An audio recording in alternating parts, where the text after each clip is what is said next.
Been under pressure lately, not sure how much more they can take, yeah. Been working overtime, long overdue for a vacation. There's only 6 degrees, but feels like 103, and I can't shake that heat. It wakes me out my sleep. Spring is slow, summer's getting hotter every day now. Slow, summer explosion now. Spring is slow, summer. Hey y'all! Welcome back to another episode of OpenSpace. So cute. With your girl Ravi And Songbird. And we want to take a minute. We're going to take a minute real quick to just let you guys know that we done missed you. We missed y'all, man. Here we go. Welcome back to another episode of OpenSpace. It's been a Man, we missed y'all, man. long time coming. February was rough, man. But I know My folks been down. the change gon' come. Covita tried to take them out. Oh, yes, we. All right. Welcome back, y'all. We really did miss y'all. Not for real. We really did miss y'all. It's been a while. It's Been too long. But and we're I sorry. feel like this episode is so worth the wait, It is. personally. If you follow either one of us on social media or OpenSpace, you'll see that for the last month or so, we've been just really going hard with talking about economics and wealth versus riches and Dropping little jewels here and financial there. literacy and all that good stuff. So today we're going to just dive headfirst into that guy. Absolutely. And for everyone that participated, whether it was on Ravi's individual page, my individual page, the Open Space, social medias, thank you so much for taking the time to share your thoughts with us. Yes. We're here with the mission, and you guys kind of helped us reach that. So, we just wanted to make sure we took the time out to tell y'all we appreciate these. And these were some good answers. Right. And for those who don't necessarily know what we're talking about, we put out a slick little poll, I guess you could call it, where we asked 3 questions just about what do we think about how are Black people going to progress financially and socially. So, like I said, today we're going to be just diving into those answers. We're going to shout out a couple people who had some good points to make. So let's get into it. Right, let's do it. All right. So our first question was, as an adult, what are some things you feel like you lacked exposure to or knowledge of when you were younger that have directly affected your success thus far? I want to start out by saying it seems like for the most part, the majority of the answers that we got were surrounding financial literacy. A lot of stuff about credit, taxes, and I specifically saw some things about saving and investing. Right. Ravi, I know you said you wanted to touch bases a little bit on that particular topic. Yeah. Like Songbird said, the question was... Read it one more time. Okay, just so we I can got you. Reference. Let's just re-reference. So, as an adult, what are some things you feel like you lacked exposure to or knowledge of when you were younger that have directly affected your success thus far? Gotcha. Okay, so I think this particular question is a really good question because I feel like everybody kind of has an opinion of what they should have learned as a child from their parents. And as we get older, we start to see that things are just not as easy or just peachy that we thought our parents were going through. As adults, we now have the insight to see that, obviously, it's more complex than what we thought. But like Songbird said, the main answer we got was financial literacy, which, of course, is paramount. I personally feel like... unfortunately, a major, a heel, you could say, is that we treat talking about money and finance almost like it's talking about sex and real personal taboo stuff. So I think that as kids, I know a lot of us were, keep yourself in a child's place, and if you ain't got no money, don't flip the bill over, type of stuff like that. And I think that really does more harm than good, because money is something that everybody has to deal with. Correct. Finances is something that everybody has to deal with. So, like I said, I feel like a lot of us have that same want or wanting at that time to know, or not even at that time, but as you get older, you wish that, I knew about, like you said, credit, taxes, because like I said, those are just things that it seems like nobody teaches us, but we're all supposed to know. It. And one particular answer I like that she said, no one taught me anything about money. And I like that she used that verbiage, because it made me think about the fact that I was taught about money, and I still don't feel like I'm like financially literate to be, right. Just to say it like that. Like, I can remember being a kid, my dad would make me count all the coins in his jug. He would pour them out, make me separate them by pennies, nickels, dimes, dollars, and he would make me count it. And if I got it wrong, I had to do it over and all that. But as a grown woman, or as a growing grown woman, I can honestly say I still don't really feel like I know how to, like, use my money. Yeah. I don't feel like I really know how to properly save it. I know how to save it if I want to go on a trip next month. Right. But, I mean, like, a long-term saving, it is definitely something that is a little bit more challenging than you would expect, right. being that it's something that you have to do for the rest of your life. Right. And then maybe one day teach it to someone else. So I did think that was a really good answer from everyone, pretty much. Right. And then I was going to say, another thing just to kind of piggyback on that, as far as like, I could only imagine another reason why a lot of people's parents didn't, really in depth teach them about money management or whatever, because a lot of our parents grew up stressing about money. A lot of our parents grew up stressing about money or fighting about money, or you just, even though you were a kid and you didn't necessarily understand, like, how deep the shit goes, but you knew that money was something that was a main topic. Correct. You know what I'm saying? Yeah. So, like I said, it is kind of treated like a taboo type of thing to speak about. Like, people don't want to talk about their finances. But I think moving forward, we have to be okay with, it's not necessarily saying, like, I'm going to just give you my bank statement, and, right. I want you to look at all my shit. Right. But it's just like, if you have questions, if you are trying to figure something out and you don't know, I feel like it shouldn't feel so taboo to ask for help, to ask for guidance when it comes to money, because like I said, it's just something that in life you're going to have to spend, make money, whatever. So, and to be honest, they have the resources. Right. Like, it doesn't have to be a friend. It can literally be a private resource. You can walk into a bank on any day and say, can you teach me how to save my money? Right. Can you help me come up with a budget? Can you teach me how to, like, and that's someone who you may be a little more comfortable showing, that your bank account may not have so many numbers, or talking about the fact that, you don't actually prioritize your money the way that you tell other people that you do. So, like, the resources are there. Right. Just, take the time to open yourself up to it. Right.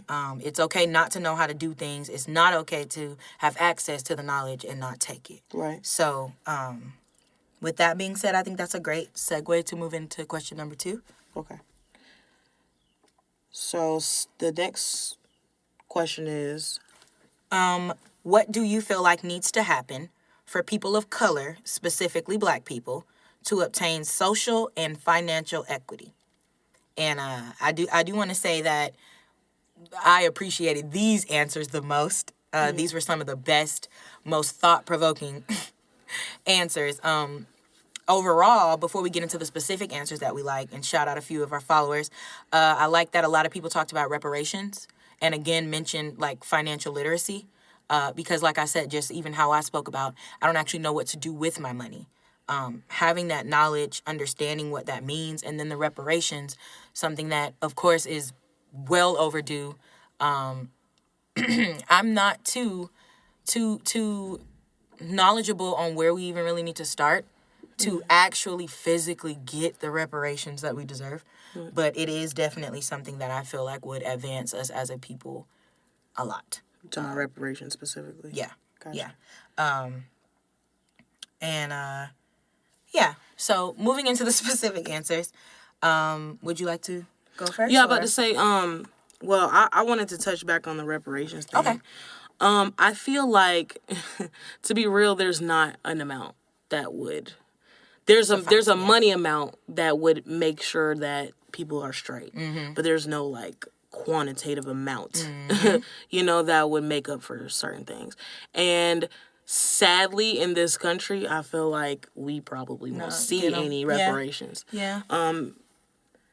Though it is a good idea, it is one of those very complicated things that it's just I feel like well, I don't know if do we go into the segregation in this one?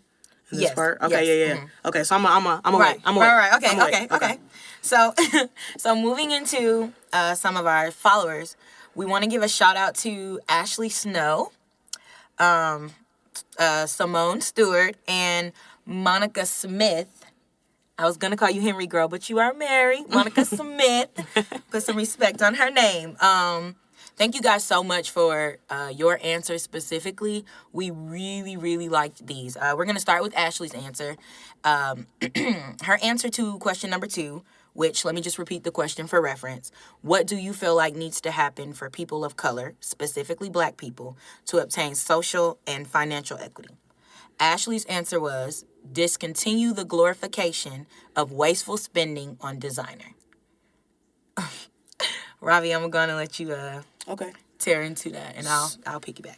So I want to start off by saying, because I feel like I know a lot of people come from this perspective of, Black people get money, and people say, oh, they're just being flashy and shit. I'm not saying don't have nice shit, okay? Mm-hmm. But the glorification of just like your value is all in your things. Mm-hmm. That's really more so what we're talking about, because you can have nice shit, but that doesn't mean that you're wealthy. Yeah. That doesn't mean that you'll have anything to leave for your kids. Like, right. You know what I'm saying? So, and then I also just feel like I always say money is not a goal. Money is a tool. Yes, it is. So it's like, to me, like, to do the extra flashy stuff with the money is just kind of like, I don't know. Like, it's not the delivery of like, this is how you can change your life. It's just like, this is how you can get some money. Correct. You know what I'm saying? Correct. So I feel like a lot of people see, athletes, rappers, whatever, and they're just like extra flashy. And like I said, you can have nice taste, you can have nice stuff, because if you work hard, you deserve nice things. Right. But I think that where the disconnect happens with, I guess, regular people, is that they look at that as like a goal. Having money is a goal. Right. But you can have all the money in the world and still, you know what I'm saying? Like, not have the plan, not have the... Yeah. I liked one of the things that we wrote down is that, like, we were never really taught where to put our money. Correct. Like, the average Black person that, like, blows up just, like, on some celebrity stuff, their appeal, the things they appeal to us with are their hair and their nails and their clothes and their cars and their like just their look. And so that goes into that glorification where it's like, it's almost like they're kind of like, you can't touch me because I have these things, and I can take my money and I can buy these things, and you're not shit because you can't buy these things. And it's like, like, that may not be like the goal in your lyrics or your look, or you just stunting because you can finally afford the things you've always wanted. Right. But on the other side of that, you're essentially telling other people, like, until you have these things, you ain't worth it, and so I understand what she meant by glorification. Yeah. Like, we were never taught where to put the money in the first place. And then the people that you look up to, the people that you listen to every day, look at every day, interact with every day on a social media platform or anything like that, they're telling you this is the goal right here. To have these cars, these clothes, these Birkins, and these, all that. Not that they don't have value, but you know what we're saying. Yeah, and I was just going to say another thing about just kind of going more into depth about that specific one. And I'll just kind of touch base in, like, the entertainment world. Mm-hmm. Like, people don't even understand, like, the money. First of all, I'm going to let y'all know. When y'all watch music videos and y'all see hella money, most of that shit fake. That's number one. But number two is, I just say that to say, like, a lot of, like, what is, like she said, glorified is smoke and mirrors. And a lot of people don't understand, like, okay, either... like deeper down into her explanation, she says, understand that they can only afford these things because someone else signs their check. Money nor designer means success. And they don't, like I said, I don't think the average person takes into consideration, like, because we don't, on average, we don't have a lot of money. Yeah. So when we, they say more money, more problems. Yeah. And so when you look at these people that have all this money, it's like you don't even understand, like, a lot of these people are coming from never having anything, like you said. They don't know where to put their money.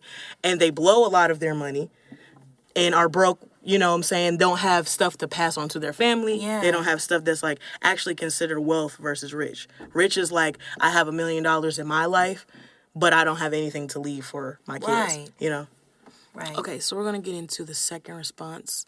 We want to shout out to Simone for her answer.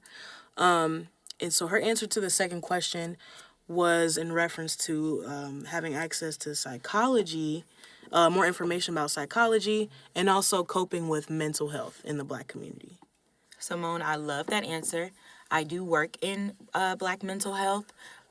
It's not just Black mental health, but we do see a vast majority of Black patients. And so I thought that answer was really cool.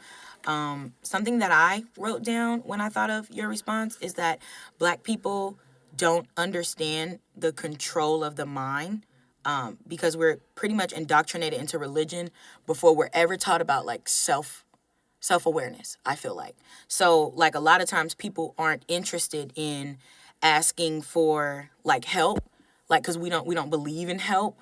We don't believe in, like, therapy in a sense. Addressing our problems. Right. It's like a lot of us are like, well, we just rely on other things, and there is absolutely nothing wrong with relying on, you know what I'm saying, like, whatever religious preference you have or anything like that. That this is no shade to that at all.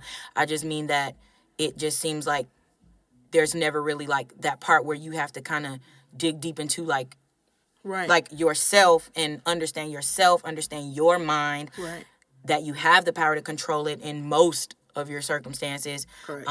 And so I think that by having access to that, or even just taking the time to read something like a self-help book or something like that, I think that could take someone just really far, just as, like, a baby step.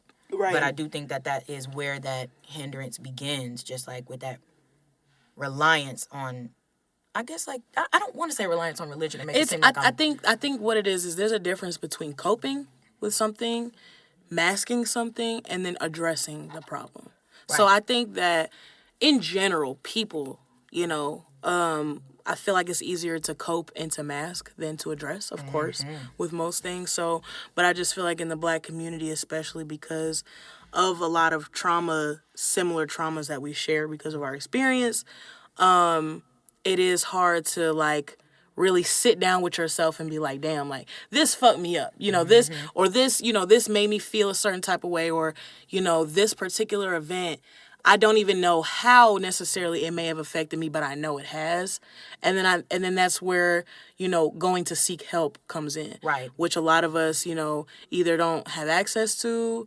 It's just something that's taboo. A lot of people in a lot of people's families, they don't talk about. And that's what they don't talk about feelings and, real issues. They don't dive deep into that. And in a sense, I don't even think we notice that in a way is kind of like holding you hostage in your trauma. Right. Like the fact that you can't go and express it to family because a lot of those traumas may have come from family. True. Very true. The fact that a lot of us turn a blind eye, when it is family. And that could Correct. be anything from, inappropriate sexual experiences to verbal abuse, physical abuse, even just like situations where maybe you just wanted to express yourself and maybe you couldn't do that because you're a child and you need to stay in your place, or things like that. It definitely becomes detrimental to the ego. Right. And that's directly related to like your mental health. Right. A lot of us are walking around with very unhealthy mental health, honestly. Aren't willing to admit it, aren't willing to see someone about it, but we want to drop that weight and bear it on our friends, bear it on our family. But there is also the self-responsibility to also get that help, to seek that help, and to know that, like, there are people in the community that will support that decision. Yeah. It's 2021, okay? Do what's best for you. stereotype or not, because I still hear that in Black homes, like, we don't do therapy. That's the white people thing. I hear that all the time. I still hear that. Or they think that, or people like associate talking about something that may have been a negative experience, like you're being negative, addressing it. Right. Like that's not. And like I said, like you said, like I said, there's a lot of households that are like that. Like, we don't talk about feelings. You know, Robbie, something I like that you said the other day was when you said that a lot of times we base Blackness on trauma and struggle. Correct. And so it's like, so we glorify it if it's in music. You know, like, oh, I love to hear about how you was out here struggling in the streets and you made it and your mama left you. But when a nigga really struggling. And it's time to express it or talk about it or just go get some assistance, then that's where we draw the line. Right. That's a great point. No, that's a great point. And it's so like indoctrinated and like subscribed to that it's like struggle equals Black. Like the more you struggle, the more you can identify with Black. Like the Black experience is struggle. Yeah. And it's just like, I feel like, and I mean, we could go so deep into that, into why we have internalized that, because it's from school, it's from TV, and from music and all this other stuff. But you have to, like I said, even if you feel like you're going through something that you can't even put into words, but you know, like, you don't feel right. Yeah. I think that the first step needs to be like, you know, seeking help outside of yourself. If you feel like nothing that you have done has really like brought it to light, or you've never had like a real breakthrough, like a lot of times we don't realize that a lot of those traumas and experiences hold us back. Yeah. In ways that it's not just, oh, I'm scared, or, you know, but it's deeply rooted into self-sabotage and, you know, just overall accepting a lower quality of life just because you feel like you've been through something. Yeah. And you think that you deserve, you know what I'm saying? So it's very deep, and we have to, as Simone says, focus on psychology and mental health, because there's a lot of shared traumas that Black people have, and the closer we can get to like getting over those, we can ascend to the next level of like leveling up and normalize expressing societal oppressive situations that have traumatized you or made you uncomfortable, whether it be a teacher, whether it be a friend who made a wrong comment, whether it been a show you didn't like, whether it have been an assignment in your class. Like, normalize being uncomfortable with those things and like expressing that trauma as well, because I talk to a lot of my friends who maybe went to like a PWI or are now in like a graduate program that may be like predominantly white, and they're the only Black student, and they talk a lot about how like, in a way, like psychologically, it feels like sometimes they feel like they're intentionally being like beat down, like right. like the whole entire system. Like, we can go there, you know, like we can go there and just say that like there is a system that's psychologically like built to break you down, and it makes you feel like you can't really be yourself. Like, we always have to be worried about what society thinks about us. As a Black woman, as a Black man, you always have to be super well put together. Like, you always have to, you know what I'm saying? Say it the right way. For basic respect. You know, and that is psychological trauma.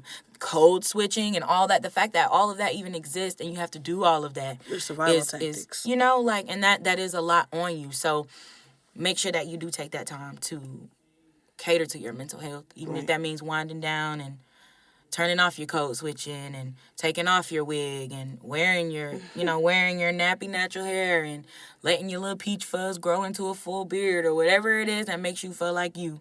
Just make sure that you're tapping into that. You cannot do anything for anybody else if you can't, you know, take care of yourself. And then we got some more notes, like going a little bit more into the, I guess you could say, the stereotypes or the just being afraid to do something new because of what other people think. Like, okay, so recently me and the new group went to Florida, right? Mm-hmm. And we went for a performance, and the performance was predominantly like rappers, and there was I think there was another singer. We didn't see, but we sing, we rap, but we do instrumental type, funky type music. Okay. So a lot of places we go, people don't know what to expect, or like we're like doing something different. Anyway, so just like how we were put together, we all had on like similar outfits, and we just all were just in a group. We were very cohesive and stuff. And I mean, it was like some people were like, this girl came up to us and she was just like, I didn't know what to think, you know, with what y'all had on and stuff, you know, I wasn't sure y'all gonna be lame or whatever.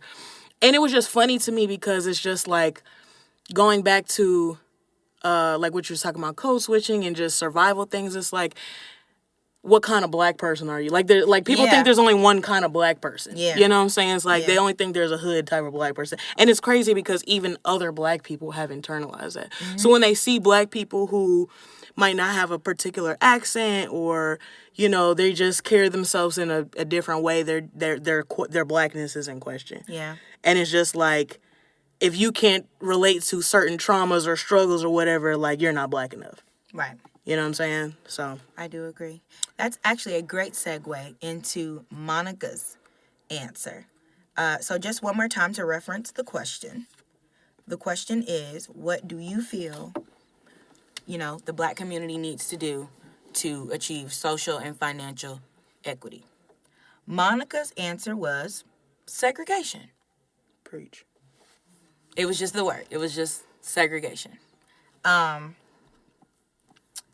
When I read it, at first I was like, okay, I actually know exactly where you're going with this. Right.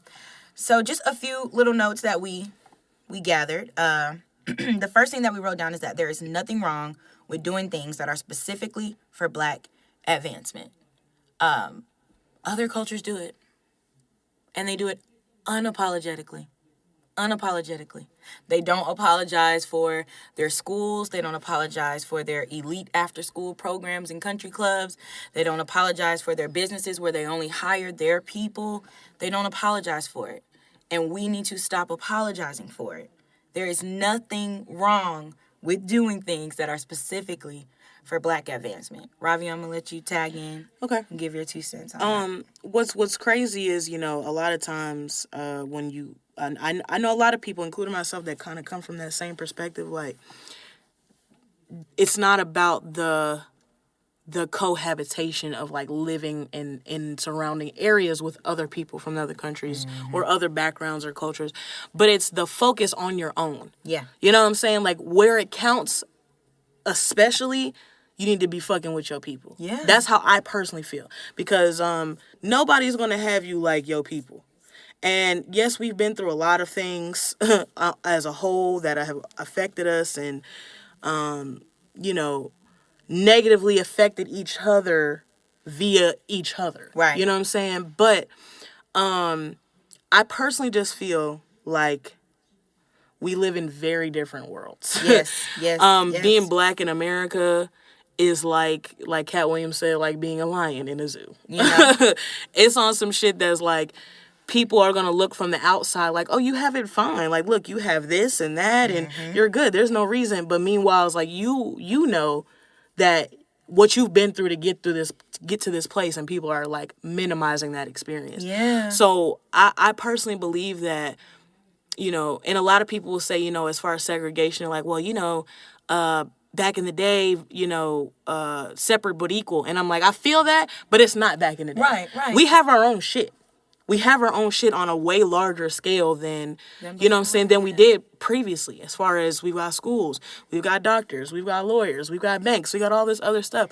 And it's like, we have to break the subscription in our mind that, you know, like, I'm not going to support a black business because, you know, whatever. Or, you know, they charge too much. Or I don't like the attitude, because I guarantee you you can count on one hand the remarkable experiences you've had at Walmart. Yeah. The outstanding service that you've gotten at McDonald's. Yeah. But you still go to that motherfucker. You know what I'm saying? So I just personally believe that I agree with Monica because I feel like, you know, the work has to happen at home. And we have more, like I said, we have more than enough resources.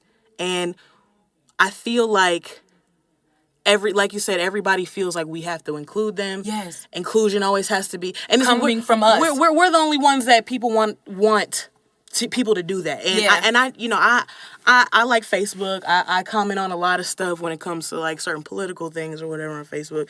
And I mean, people will call you all type of racist for saying, I'm fucking with black people because I'm black. Yeah. Like, I remember I said something about segregation on Facebook, and I was just like, I think that we should just go our separate ways. And I mean, I was called all types of racist, and I'm like, y'all don't even know what that fucking means. Right. You know what I'm saying? Like, y'all don't even know what that fucking means. It's not the concept of saying, I don't want you around me because I dislike you and I think you're less than me. Right. I'm telling you that I want to be able to... For security reasons. Solely, right. I want to be able purposes. to solely invest into my community first. Before I give you $1 or my attention or my time, and I want to be able to solely invest in my people first. And they will make you feel bad for trying to strengthen your household first. Yeah. When they know good and goddamn well, ain't nobody coming in between them and theirs. You know what listen. Ain't nobody coming in between them and theirs. That's what that's why I'm like, bro, I said they do it unapologetically. You got to say fuck that shit. Like, unapologetically. Like, stop begging for a seat. Yes. Stop. Yes. Stop. There's so many black people who I feel like, and it might not necessarily be them, but the way society is set up, you're not, you haven't reached the peak until you've gotten these accolades and all this other stuff. Mm-hmm. But a lot of those accolades and stuff weren't made for us. They weren't made with us in mind.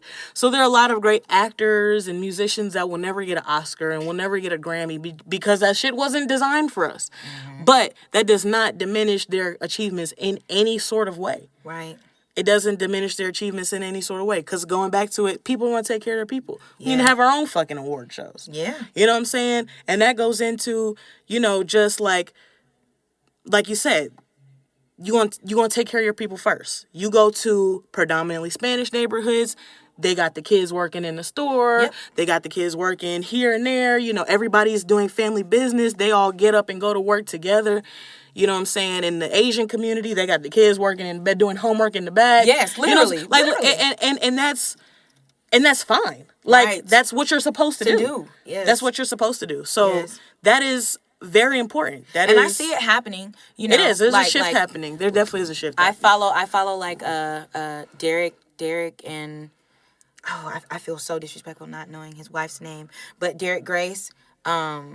I follow them, and they post a lot of great content about just like black wealth and why they stress it to their children so much. Right. All types of stuff from like gun knowledge all the way down. But just following pages like that, I've definitely seen that the shift is happening. There are people that are trying to do it, and they're trying to share the knowledge. So at the end of the day, take the knowledge. Monica, great answer. Fabulous answer. Great answer. Would you like to move into number 3, Ravi? Yes, but before I do, I just wanted to say, I wanted to just touch on the last part of the last note that we had, just as far as when we're talking about in like fucking with our own people, calling each other out when you on that bullshit. Okay. And the example that we wrote down was, I forget his name from TMZ. He no longer works there. But when he called out Kanye West. Okay. And was saying, like, you are coming from a place where you've, got all this money, fame, success, acceptance from those people, that you can say whatever the fuck you want and people are going to laugh and smile and clap no matter what. But you can't, it's like you have almost a responsibility to at least understand. You ain't necessarily got to stand up on that platform. You ain't got to preach that gospel. But you have to understand that there are consequences for your actions when you have a certain level of influence. Yeah. You know what I'm saying? And so... His name was Van Lathan. Got you. Yeah. And when he called Kanye West out on that shit on TMZ in front of all them white people, he was just like, bro, you can't do that. You know what I'm saying? Like, you basically, I feel like what he was saying, like, you have a loyalty to your people. You know what I'm saying? And I'm not saying, I don't personally believe you just tell people what to do just because you're a fan or whatever. Right. But I think the point that he was trying to make was beyond the loyalty to your people, it's just understanding the repercussions of saying shit like that. Yeah. And how it appeals to certain people, but it damages experience for other people. Yeah. Mainly your own people. So yeah, I just wanted to throw that in there because that was a good note that we. Yeah, I did like that. I did like that. So let's get into number 3. Question number 3 says, Question number 3 is, if you were to die today, what would you be leaving behind for your family? Also, second part, if your answer is nothing, name one thing you wish you could leave behind and or working towards. I think that is the $1 million question when it comes to talking about wealth. yeah, Because the work that you do in your lifetime is supposed to, like, be a pathway for people to come after you to learn from your experience. correct. So, we had some really good answers for those as well. Yes. One that I particularly like was from Ashley. She said she's an artist as well. She's got bomb music. And she said that she would be leaving behind the royalties of her music to her family. Mm-hmm. And I identify with that because I make music too. And that's real. And I mean, that's just one aspect of, trying to leave a legacy. But as far as just thinking about, like, right now, like literally right now, if I were to drop dead today, what would I leave behind? A lot of people would have nothing. Even if, and the thing that I recognize and understand as far as identifying with her as an artist is, even if my music ain't doing numbers and numbers now, you know what I'm saying? It's still an investment. Right. It's still an investment. And they would you know have what I'm saying? ownership. That will appreciate at some point. Mm-hmm. So that's definitely a great thing to at least start, putting in place to leave behind. Yes. Another one that we had was our boy Cabernet J. He said that he has a house, and I think he said Augusta. I think it's extremely important to own property, especially if you can make money off of that property at some point in your life. What's funny is I know a lot of people who, will say, oh, my grandparents own this house, or my family owns this property, this land, or whatever, but they never do anything with it in their life. Yeah. And then, they expect you, once they are no longer here and they pass all these things on to you and you're an adult and you've already, done your damage with being reckless with money and credit and all that other stuff. And now, you might get a little bit of this or that. And it's just kind of like having that property, having that just anything that you can pass on to make something easier. You know what I'm saying? If you have kids and they're looking to move out, they're looking to, they have a family, they're looking to find a space. I mean, how dope would it be to just be like, here's the keys. You know what I'm saying? You don't even have to deal with going through all these other people. Processes So that's definitely a dope thing to be leaving behind as well. Right. Simone said that she would be leaving behind her business. And I saw some other answers from some other people that were saying they would want to leave behind a business with flowing income for their family. And I think that it's so imperative that we take it serious and understand that we do have the capabilities to own and run businesses. Don't shy away from your talents. Don't shy away from your ideas. Because even if they don't become what you want them to in your lifetime, you have no idea what they can become later on, and the ideas that, the inspiration really that it'll spark in those beneath you, those shadowing you, watching you, even just a friend, like you may ignite something in them that makes them want to step out and do something entrepreneurial or, or just even want to invest in you. And that's a part of pretty much investing back into the community. Right. Like, you don't have to have the idea. You can be the investor. You don't have to have the idea. You can be the consultant. You can be the manager. As long as you're playing a role. So I loved that answer, Simone. And those who also submitted that answer. Those were really good answers. Yeah, we appreciate y'all for participating in that poll. We're going to have some more polls coming up. We're going to let y'all know on social medias. That was a really great time. And when we release this episode, we're gonna do something with that little hashtag that we had on the post, which was Black Unity. Because this was technically our Black History Month episode. Just wanted to pour something back into you guys. No real chitter chatter or gossip, some good positive content. Right. So I think, is it time for story time? It came so quick. It did. Today is a straight to the point episode. Is it time? Okay, so do y'all want to hear something crazy? So when I was a little girl, I wasn't like a really little girl. I was in the 5th grade, right? It was the first day back from Christmas break. I was wearing my new outfit that my mom got me for Christmas. Fresh. I was riding the bus. My sister and I, we were going to Riverside Elementary School at the time. We stop at this stop on our street that we always stop at, and these three sisters and their mom, they're walking to the bus, but they're walking with their dog. Their dog is a pit bull. Everybody sees it. You know how, like, when you're a kid, everyone's like, oh, my gosh, look. Everyone's looking out the window at the same time, piling over each other. And, you know, we're all kind of like, ooh, what do you guys think would happen if the dog got on the bus? You know, da-da-da-da, whatever. Just joking around. So the girls start to get on the bus, and then the dog gets on the bus. So there's a pit bull on our school bus. Fuck. We're on the school bus with a pit bull.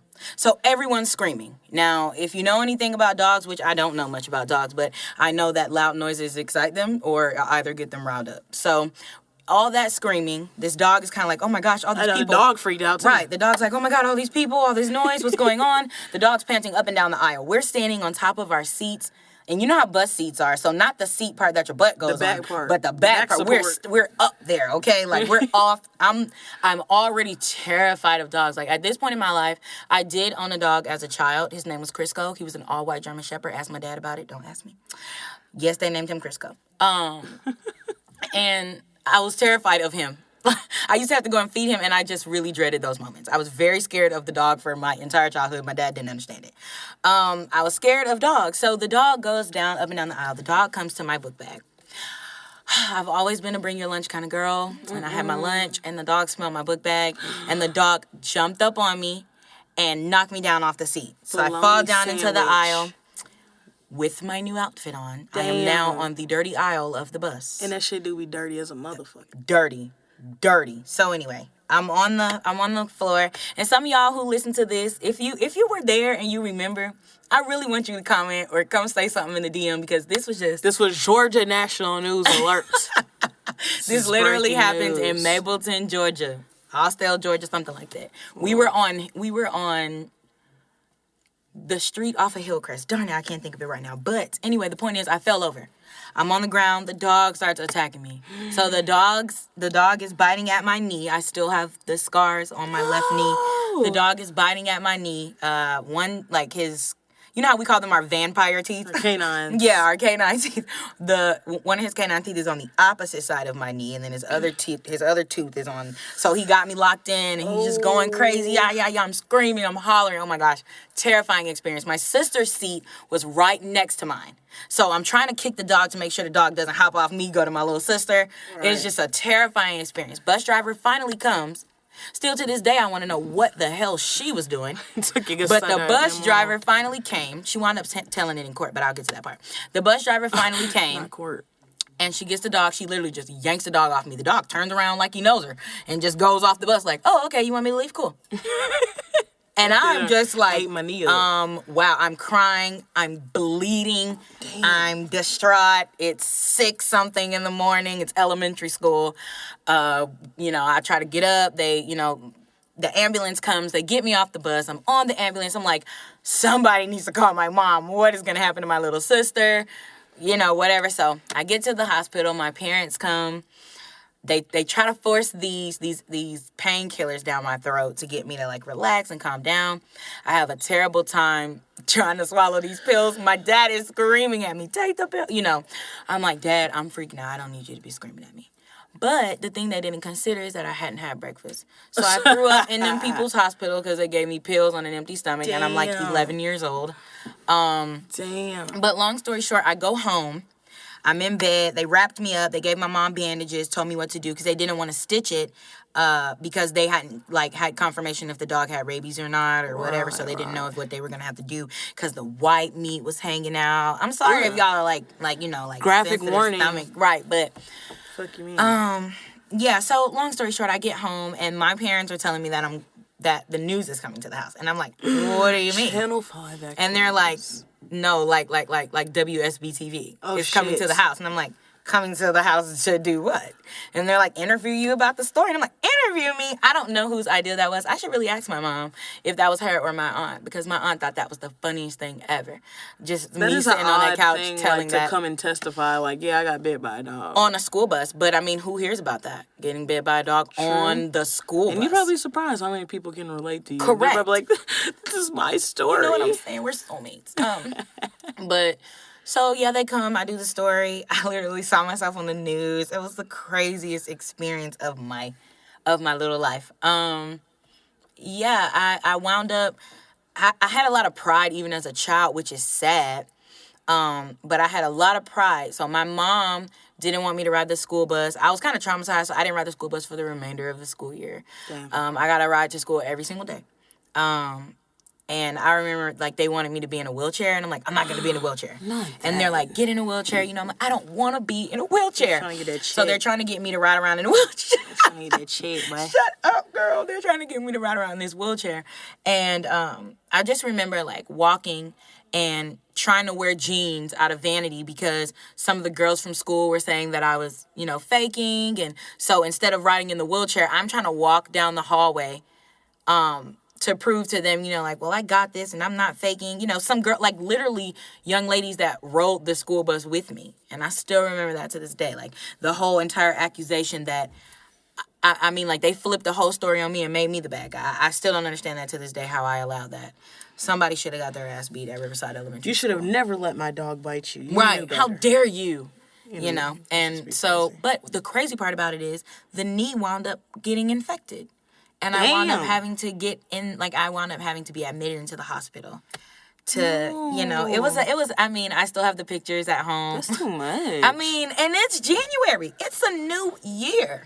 Damn. It's a new year. Yeah, you did say Christmas break. Like, it is the first day back to school. We haven't gone to school yet. I ain't went to school yet.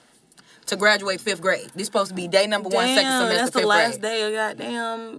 the first day of elementary school. Oh, Missed it. Didn't even make it there. Didn't get to get my good warm honey bun breakfast. You know the ones that used to come in the packet. Oh, why did they have us eating that? Remember they had like frozen peaches and it was like in some gooey ass. Anyway, that's a whole other show. Right, but I'm sorry, y'all. But yeah, that was my little story. My mom, we wound up having to go to court. Because I got infected. There were hospital bills. I mean, I had to stay the night in the hospital. I remember my mom would, like, take my brother and sister to school and then come and check on me. And then my dad would come at night. And I remember he brought me Taco Bell once. And, you know, like, the first time I saw it was in that hospital bed by myself. Ow. And I was freaking out. Yeah, I probably would have got lightheaded. Why? It's like I'm not squeamish when it comes to that, but when I see blood, something just the fact that I was bleeding hits me real quick. When it happened, and the fact that I was bleeding, I kind of was like, "Is that me?" You know, like because I'm a kid, and that had already been my biggest fear. I do not want a dog to bite me. True. I do not want a dog to bite me, and that was why I was so afraid of dogs. Just even thinking about being bitten by a dog, and then boom, it happens, and now I'm in court having to testify. About it because my mom's like, you know, I'm a single mother, you know, like how am I supposed to pay for this stuff? And, you know, just going through a lot of different trials and tribulations with it. But long story short, my mom, we wound up going to court and they wound up having to, you know, take the woman into custody because she couldn't afford, you know, the things that my mom needed assistance with. And it was just a crazy experience because she was also a single mother and, you know, they weren't even from Georgia, and she had 3 kids, and it was just a really crazy thing. And to recollect it that much, like, that's honestly the most traumatizing thing of my life, actually. Like, I've come a long way. If you know me, if you knew me in college, my dog, Sky, I had a dog in college. I've been around my friends' dogs. My line sister loves dogs. Okay, growth. So I've been around dogs. I'm probably not there yet to own my own because I'm still not even in the I will pick a dog up phase. Gotcha. I'm cool with being around your dog. Your dog can sit on me. But as far as me putting my hands underneath your dog and picking it up, that's going too far. So that's my story time, man. I just thought that was an interesting story because I don't know why, but I don't think I've ever really shared that with any of my, like, friends. I don't think you knew that before I told it. So crazy stuff. I know a lot of people that got bit by dogs as kids, so I know a lot of people will probably be able to relate. Well, y'all can always DM me and tell me your stories because, man, that was scary. Sometimes I go back and I try to search for the article. I cannot find that thing. But it also was over 15 years ago. You know. Yeah. Well, that was a great story. Thank you. We appreciate that. And like I said, if you can relate out there, give us a little, I don't know, drop a little doggy emoji or something. Right, or something. But we're going to wrap it up tonight, and we're going to hit you with our Black Business Spotlight. Yes. This is a very, very pivotal and important, paramount Black business we're spotlighting today. My girl, Keke, she is on Instagram. Her personal Instagram is Hola Keke, where she does post some of her work there, but her business is Kekes Customs. And she does everything. She does all of our New Groove apparel. She did our OpenSpace shirt. She did my Ravi shirt. She does just everything. She did some of Swain's merch. She did some stuff for DJology. Yeah. And she customizes lighters. She just recently added to her repertoire welcome mats, and they're fucking dope. And she's trying to say she couldn't paint. Girl, you could paint. She can paint her ass off. I was about to say, I love. She hand paints all of those welcome mats. Like if you go to her page, like she's got one with the Powerpuff Girls. She's got like a New York Yankees one. She's got this cool ass Star Wars one with like a stormtrooper in a suit. But Keke's dope. Please follow her. Anything custom that you need, the custom game is going to embrace you right now. So tap in with Keke. We want to thank Keke for also being one of the New Group sponsors and business partners. And shout out to Keke because she took me to New Orleans for my birthday. Her and B, I want to shout out B too. He has clothing too. They have a collaboration together, Aerocraft Clothing. But yeah, we want to thank Keke. We appreciate you so much. But yeah, we're going to wrap it up tonight. We thank y'all for tuning in again to another episode of OpenSpace. We'll have some more stuff coming at you soon. So we're also, of course, going to leave you with, do we need to say our socials again? Yeah, man. Follow us on social media. If you have Instagram, you can follow us at R&B.OpenSpace. If you have Facebook, it's OpenSpace Podcast. Yep. We have Twitter. We have Twitter, which is R&B OpenSpace. Just R&B OpenSpace. Yeah, and that's it, isn't it? I think that's. Oh, we're on TikTok now. Yes, we are, guys. Okay. We got TikTok. We have TikTok, and we need some followers. Go follow us on TikTok. Yes, we did a couple little official OpenSpace. Yeah, follow us on TikTok, and we gonna drop some sounds for y'all to use, so we can like have an OpenSpace challenge or some shit. And make sure y'all tune in when we go live, and come interact with us. We want to see some faces. We want to hear y'all's opinions on our episodes. Yes, we want to talk to y'all. We want to interact. That's what we do. So. And also, we are in the works of getting some OpenSpace merch together. So also be on the lookout for that on our socials. But we are going to leave you, as we always do. Happy hoes ain't hating, and hating hoes ain't happy. Ever. At all. Peace. Peace. Peace. Peace. Hey.